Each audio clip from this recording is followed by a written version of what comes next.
നമസ്കാരം. ഇന്ന് അമ്മ ടി വി ചാനലിൽ നമ്മോടൊപ്പം അതിഥിയായിട്ട് എത്തിയിരിക്കുന്നത് ക്ഷത ബ്യൂട്ടി സെന്ററിലെ സിന്ധുവാണ്. പിന്നെ പറ, എന്തൊക്കെയുണ്ട് വിശേഷം? പറ. നല്ലത് തന്നെ. ഇപ്പം ഇവിടെ എത്ര നാളായി, എത്ര വർഷമായി? 20 വർഷമായി. ആണോ? ആദ്യം നമുക്ക് ഒരു സലൂണായിരുന്നു. ഇപ്പം ഷാർജയിലും കൂടെ നമ്മളൊരു ബ്രാഞ്ച് എടുത്തിട്ടുണ്ട്. അത് ശരി. ഞാൻ ഇന്ന് പുള്ളിക്കാരിയെ പരിചയപ്പെടുന്നത് ഇതാ കണ്ടില്ലേ, എൻ്റെ ഒരു സാരി എന്നെ ഉടുപ്പിച്ച് കണ്ടു. ഞാൻ സത്യം പറഞ്ഞാൽ കുറേ വർഷങ്ങൾക്ക് ശേഷമാണ് ഇത്ര വൃത്തിയായിട്ട് എന്നെ ഒരാൾ സാരി ഉടുപ്പിക്കുന്നത്. സത്യം. കാരണം എൻ്റെ വീട്ടിൽ സാരി ഇങ്ങനെ ഉടുപ്പിക്കാൻ ആരുമില്ല, ഞാൻ മാത്രമേ ഉള്ളൂ ഇപ്പോൾ. അപ്പം നല്ല ഭംഗിയായിട്ടൊരു സാരി ഉടുക്കാനുള്ള ഒരു സമയം ഒന്ന് കിട്ടി. പുള്ളിക്കാരി പറഞ്ഞു ഞാൻ ശരിയാക്കി തരാം. അപ്പോൾ എനിക്ക് ഭയങ്കരമായിട്ട് ഇഷ്ടം തോന്നുന്നു. ഇനിയിപ്പോൾ ഞാനേ എവിടെ നാട്ടിൽ സാരി ഉടുക്കാൻ പോകുമ്പോൾ ഇനി സിന്ധുവിനെ അന്വേഷിക്കണമല്ലോ. ഏതായാലും വളരെ വളരെ സന്തോഷമാണ്. എൻ്റെ ജീവിതത്തിൽ ആദ്യമായിട്ടാണ് ഭംഗിയായിട്ട് ഒരു സാരി എടുത്ത് വരാൻ പറ്റി. ചേച്ചി ആക്ച്വലി വെറുതെ സാരി ഇടാനുള്ള പ്ലാൻ അല്ലായിരുന്നു. നമ്മള് ഞാൻ ഫ്രണ്ടിനെ കാണാൻ വേണ്ടി വന്നപ്പോഴാണ് ശരിക്കും കണ്ടതും. അപ്പൊ ഞാനാണ് പറഞ്ഞത് ഉടുപ്പിച്ച് തരാന്ന് പറഞ്ഞത്. അല്ലേ? സന്തോഷം. സത്യം. അതെ, അങ്ങനെയൊന്നും ചിലപ്പോൾ ആരും കൊണ്ട് പറയത്തില്ല. കാരണം മിനിറ്റിന് കാശ് വാങ്ങിക്കുന്ന ആൾക്കാരാണ്. അപ്പം ഇങ്ങനെ ഒരാൾ പറയുമ്പോൾ എനിക്ക് ഭയങ്കര സന്തോഷം തോന്നി കേട്ടോ. പിന്നെ നന്നായിട്ട് പാട്ട് പാടും അല്ലേ? ഞാൻ കേട്ടിട്ടുണ്ട് അതൊക്കെ. പിന്നെ കാണണമെന്ന് ഭയങ്കര ഒരു ആഗ്രഹമായിരുന്നു. അങ്ങനെ എൻ്റെ ഡാൻസ് മാം വഴി സുനിത എന്ന് പറഞ്ഞ മാമാണ്. അതെ അതെ അതെ അതെ അതെ. അപ്പം ഇവിടെ ബ്യൂട്ടി പാർലർ എങ്ങനെയുണ്ട് ആൾക്കാരൊക്കെ? കുഴപ്പമൊന്നുമില്ല, നല്ല. നമുക്ക് കൂടുതലും അറബിക് കസ്റ്റമേഴ്സാണ് കൂടുതലും വരുന്നത്. പിന്നെ ലാംഗ്വേജസ് ഒക്കെ ആണെങ്കിലും അറിയാം, അറബിക് ഒക്കെ ആണെങ്കിലും സംസാരിക്കും. അതെ.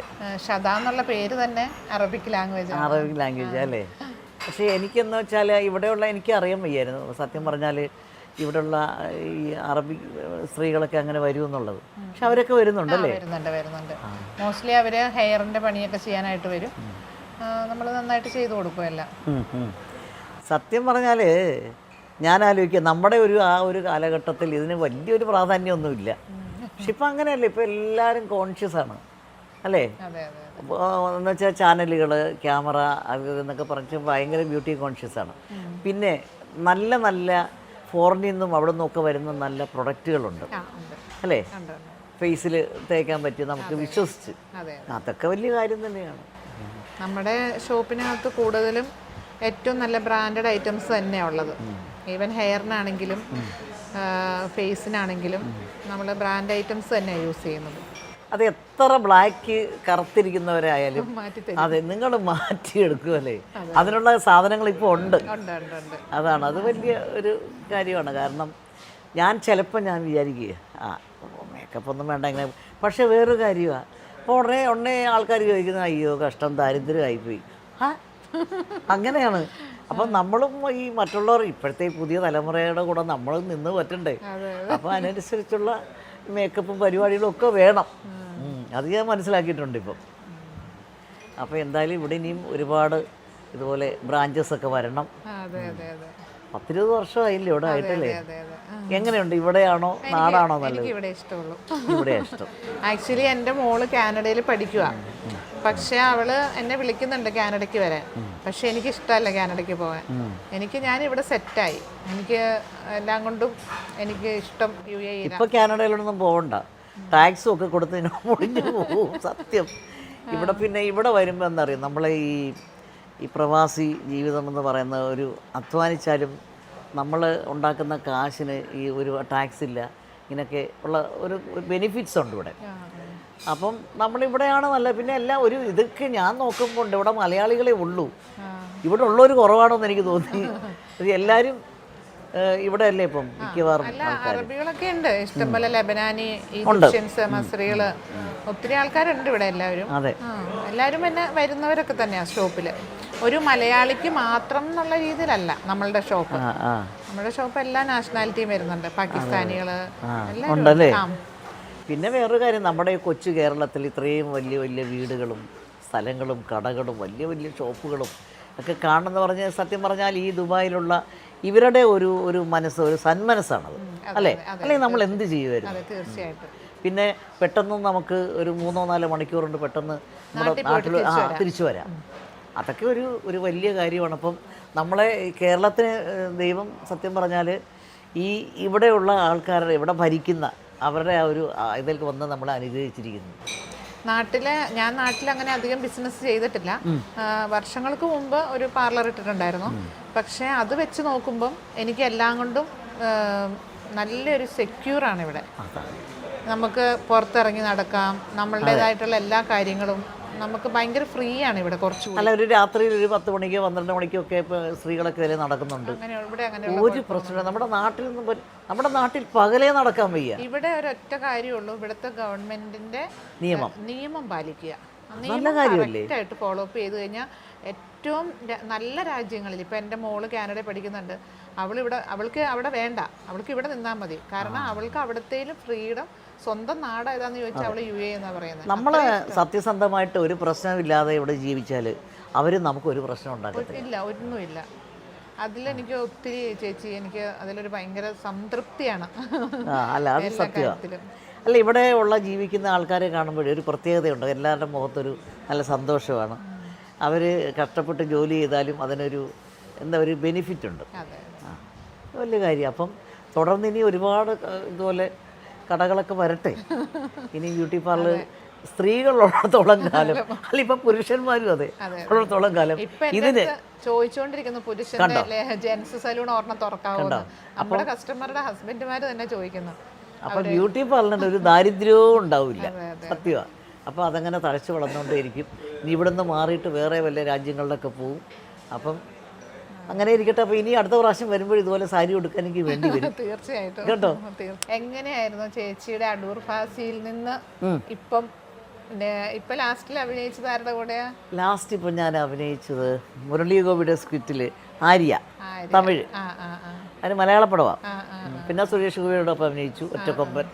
പിന്നെ തമിഴിലെ ഒരു ജെന്റിൽമാൻ 2 എന്ന് പറയുന്നത് അതിലൊന്ന് ഇപ്പം അഭിനയിച്ചു. അങ്ങനെ ഇപ്പോൾ അതിനിടയ്ക്ക് എൻ്റെ കാലിൻ്റെ ഒരു സർജറി വന്നപ്പോൾ ഒരു 4 മാസമായിട്ട് ഇപ്പം പിന്നെ ഒന്നും പോകാതൊക്കെ ഇരിക്കുക. അങ്ങനെയൊക്കെ ഇരിക്കുന്നു. പിന്നെ അന്നത്തെ തലമുറയിലും ഇന്നത്തെ തലമുറയിലുള്ള ആൾക്കാരുമായിട്ടും അഭിനയിച്ചു. പക്ഷേ എനിക്ക് അങ്ങനെ ഒരു വ്യത്യാസമായിട്ട് തോന്നില്ല അവരുടെ ഇപ്പോഴത്തെ ഉള്ള ആൾക്കാരുടെ പെരുമാറ്റവും. പിന്നെ എല്ലാം എന്താണെന്ന് വെച്ചാൽ ഞാനൊരു പഴയ ഒരു നടിയാണ്, ഞാനൊരു സീനിയർ ആർട്ടിസ്റ്റാണെന്ന് പറഞ്ഞാൽ ഞാനൊരു കസേരയിൽ അവിടെ ഇരുന്നാൽ ആരും നമ്മളെ നോക്കത്തില്ല. പക്ഷെ ചേച്ചീനെ ഞാൻ ആദ്യം കണ്ടപ്പം ഞാൻ ഭയങ്കര സിമ്പിളാണ് ചേച്ചി. ഞാൻ ഞെട്ടിപ്പോയി. ഒരാക്ടർ എന്നൊക്കെ പറയുമ്പം ഇച്ചിരി ജാട വേണമായിരുന്നല്ലേ? ജാടയൊക്കെ ഉള്ളതാണെന്ന് വിചാരിച്ചത്. ഞാനൊരു ജാട കാണിക്കാമെന്ന് വിചാരിച്ചത് വരത്തില്ല എനിക്ക്. കാരണം ഞാനൊരു നാട്ടുപുറത്ത് ഹരിപ്പാട് ജനിച്ച്, അപ്പം നമുക്കൊരു ജാട വരത്തില്ല. പിന്നെ എല്ലാവരുമായിട്ടും ജീവിതം എന്ന് പറയുന്നത് വളരെ കുറച്ച് കാലമേ ഉള്ളൂ. ആരൊക്കെ എപ്പോൾ വേണേലും പോകാം. അപ്പോൾ ഉള്ള ജീവിതം നമ്മൾ സന്തോഷത്തോടെ ജീവിക്കുക, എല്ലാവരുമായിട്ട് മിങ്കിൾ ചെയ്ത് ജീവിക്കുക, ആർക്കും ഒരു ശല്യം നമ്മൾ ഉണ്ടാക്കാതിരിക്കുക. പണ്ട് മുതലേ ഡാൻസ് ഒക്കെ? ഇല്ലില്ല, ഞാൻ ഡാൻസ് പഠിച്ചിട്ടില്ല. അത് സിനിമയിൽ. അതെ അല്ലേ? ഈ ശരിക്കും ക്ലാസിക്കൽ സോങ്സ് ആയിരുന്നോ? എൻ്റെ അമ്മ മ്യൂസിക് അക്കാഡമി പാസ്സായി, പിന്നെ മ്യൂസിക് ടീച്ചറായിരുന്നു. ഞാൻ മദ്രാസിൽ വന്നതിന് ശേഷമാണ് പിന്നെ ദക്ഷിണാമൂർത്തി സ്വാമിയുടെ കൂടെ ഇനി പാട്ട് പഠിച്ചതും ഒക്കെ. കുറേ രാജ്യങ്ങളൊക്കെ കറങ്ങിയോ ഇപ്പം? അല്ല, ഞാനൊരു 78-ലൊക്കെ ഞാൻ അമേരിക്കയിലൊക്കെ പോയിട്ടുണ്ട്, കാനഡ അവിടെയൊക്കെ പോയിട്ടുണ്ട്. പിന്നെ ഒമാനിൽ ഇടയ്ക്കിടയ്ക്ക് അബുദാബിയിൽ പോയിട്ടുണ്ട്, പിന്നെ ദുബായിൽ, അങ്ങനെ. അതെ. പിന്നെ ഒരു കുടുംബിനിയായിട്ട് ഒരു 10-21 വർഷം ആയുർവേദം ഡോക്ടറെ കല്യാണം കഴിച്ച് സന്തോഷമായിട്ട് അങ്ങനെയൊക്കെ കഴിഞ്ഞു പോയി. അദ്ദേഹം മരിച്ചുപോയി. 18-19 വർഷമായി. അതിനുശേഷമാണ് വീണ്ടും. സാരി ഉടുപ്പിച്ചോണ്ടിരുന്നപ്പോ എന്നോടൊരു ഡയലോഗ് പറഞ്ഞായിരുന്നല്ലോ, എനിക്കിനി വേണമെങ്കിൽ ഒരു കല്യാണമൊക്കെ കഴിക്കാലോ. അല്ല, ഇതിനെ വലിയ സെറ്റ് ഇതുപോലെ സാരിയൊക്കെ കൊടുത്ത് കഴിഞ്ഞപ്പം ആൾക്കാർ വിചാരിക്കും ഇവരിവിടെ പോരെന്താ പോയി കല്യാണമോ എന്തുവാ അങ്ങനെ വിചാരിക്കുന്ന തോന്നി. അങ്ങനെയാണ്. ഇനിയിപ്പോ പ്രോഗ്രാംസുകളൊക്കെ ഉണ്ടോ? ഏതെങ്കിലും മൂവിക്ക് ഇപ്പം അടുത്തുണ്ടോ? മൂവി ഇനിയിപ്പോൾ ഈ ഒറ്റക്കൊമ്പൻ അത് തീരണം, അത് കുറച്ചുകൂടെ തീരാനുണ്ട്. പിന്നെ ഇടയ്ക്ക് വല്ല ഇതുപോലെ അമ്പലങ്ങളുമായിട്ട് ബന്ധപ്പെട്ടും ഒക്കെ നാട്ടിൽ, അതൊക്കെ ഒരു മുതിർന്ന ഒരു ആർട്ടിസ്റ്റ് എന്നുള്ള നിലയ്ക്ക് നമ്മളെ വിളിക്കും. പിന്നെ നമുക്ക് എന്തെങ്കിലും ഒരു അമ്പലത്തിൽ ഇപ്പം ശ്രീരാമനാരാ കൃഷ്ണനാരാന്ന് ചോദിച്ചാൽ അറിയാൻ വയ്യാത്ത ഒരു തലമുറയാണിപ്പം. അപ്പം നമ്മൾ ഇതിനെക്കുറിച്ചൊക്കെ എന്തെങ്കിലുമൊക്കെ ചോദിച്ചാൽ എന്തെങ്കിലുമൊക്കെ അറിയാം. ഞാനും നാളെ ഈ ബിഗ് ബോസ് എന്തോ കണ്ടുകൊണ്ടിരുന്നപ്പോഴേ ഈ മോഹൻലാൽ ഒരു ചോദ്യം ഓ എന്തോ ഒരു അബദ്ധമാണ് വിളിച്ച് പറയുന്നത്. ആദ്യം ജ്ഞാനപീഠം കിട്ടിയ ആൾ ഒന്ന് പറയൂ ആരാണെന്ന് ചോദിച്ചാൽ പറയുന്നു ഞാൻ ആ വീടം കെട്ടി EMS നമ്പൂതിരിപ്പാടല്ലേ അങ്ങനെയൊക്കെ അവർ പറയുന്നത് അവർക്ക് അറിയാൻ വയ്യ. കാരണം ഇപ്പോഴത്തെ തലമുറയ്ക്ക് ഞാൻ ആലോചിക്കുക സിമ്പിളായിട്ട് ഉള്ളൊരു ക്വസ്റ്റ്യൻ പോലും അറിയില്ല. വിദ്യാഭ്യാസ മന്ത്രി അറിയാൻ വയ്യ. അപ്പോൾ അവനിങ്ങനെ ആലോചിക്കുന്നു, വിദ്യാഭ്യാസ മന്ത്രി ഒരു താടി വെച്ച ഒരാളാണ്.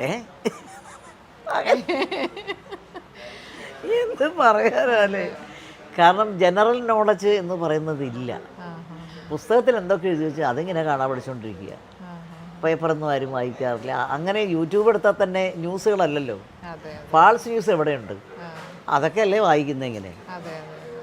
അപ്പം നമ്മൾ ഇപ്പം അമ്പലങ്ങളും പരിപാടികളൊക്കെ ആയിട്ടുള്ള ബന്ധപ്പെട്ട് ഇങ്ങനെ ഇതിനൊക്കെ പോകാറുണ്ട്. അതൊക്കെ ഒരു സന്തോഷമാണ്. കാരണം ഞാൻ എൻ്റെ മക്കളൊക്കെ UK-യിലായ കാരണം ഞാൻ തനിയാണ്. പിന്നെ ഞാനൊരു അമ്പലവാസിയാണ്. എൻ്റെ കാര്യങ്ങളൊക്കെ പറയുന്നത് ദൈവത്തോടാണ് പറയുന്നത്. ദൈവത്തോട് പറയുമ്പോൾ ഒരു പ്രത്യേകതയുണ്ട്. തീർച്ചയായിട്ടും. എന്താ സംഭവം അറിയോ? ഈ ദൈവം അവിടെ ഇരുന്ന് മൈക്ക് വെച്ച് വിളിച്ച് പറയില്ല, ഇത് ഇങ്ങനെ ഒരാൾ വന്ന് പറഞ്ഞു വെച്ച് പോയെന്ന്. ഒരു മനുഷ്യനോട് നമുക്ക് പറയാൻ വയ്യ, നമുക്ക് വിശ്വസിക്കാൻ വയ്യ. ഇപ്പൊ ചേച്ചി ദൈവത്തിന്റെ കാര്യം പറഞ്ഞപ്പോഴാ ഞാൻ ഭയങ്കരമായിട്ടും ദൈവത്തിന് അഡിക്റ്റ് ആയിട്ടുള്ള ആളാ. ഇവിടെ ഷാർജയിൽ നമുക്ക് സെന്റ് മൈക്കിൾ എന്ന് പറഞ്ഞൊരു ചർച്ച് ഉണ്ട്. അവിടെ എല്ലാ ദിവസവും പുലർച്ചെ എനിക്ക് കുർബാന കൂടണം. കുർബാന കൂടിയിട്ടില്ലെങ്കിൽ എനിക്ക് ഭയങ്കര ബുദ്ധിമുട്ടാണ്. എനിക്ക് ഒരു ഹാപ്പി അല്ല ഞാൻ, ഭയങ്കര ഡൗൺ ആവും ഞാൻ. അല്ല, വേറൊരു സംഭവം വെച്ചാൽ ഈ ഒരു രാജ്യത്ത് ഇങ്ങനെയുള്ള സൗകര്യങ്ങളൊക്കെ ഇവർ നിങ്ങൾക്ക് തന്നിട്ടില്ലേ? അമ്പലം വേണോ, പള്ളി വേണോ, എന്താ വേണ്ടത്? എല്ലാം തന്നിട്ടില്ലേ? അതെ. അപ്പൊ നമ്മുടെ നാട്ടിലൊക്കെ ആണെങ്കിലും ഞാൻ എൻ്റെ ചെറിയ ഏജിലൊക്കെ ഞാൻ ബോർഡിംഗ് സ്കൂളിൽ നിന്നാ പഠിച്ചത്, ഹോസ്റ്റലിൽ നിന്നാ പഠിച്ചത്. അപ്പൊ അന്ന് ഞാനിങ്ങനെ പുലർച്ചെ എഴുന്നേറ്റ് എന്താ പറയാ, ഈ ഡിസംബറിലൊക്കെ കോരിത്തരിക്കുന്ന തണുപ്പത്ത് ഈ പറഞ്ഞ പോലെ ഷോളൊക്കെ ഇട്ട് മൂടി പൊതിഞ്ഞ് പള്ളിയിൽ പോയ ഒരു ഫീലിങ്സ് എൻ്റെ ഓർമ്മയിലുള്ളൂ.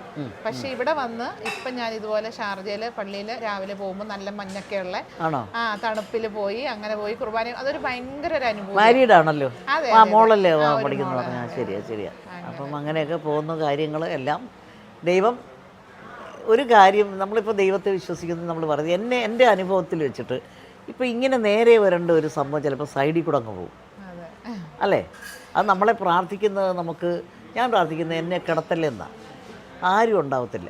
ആരോഗ്യം തരണം, വേറെ ഒന്നും വേണ്ട. എനിക്ക് കോടിക്കണക്കിന് പൈസ വേണമെന്നുള്ള ആഗ്രഹങ്ങളൊന്നുമില്ല. ഒന്നും ഒരു പ്രശ്നമില്ലാതെ ഇങ്ങനെ മുമ്പോട്ട് പോകണം, കുറച്ച് നാളോടൊക്കെ ജീവിക്കണം. ഞാൻ ശരിക്കും ചേച്ചി ഇവിടെ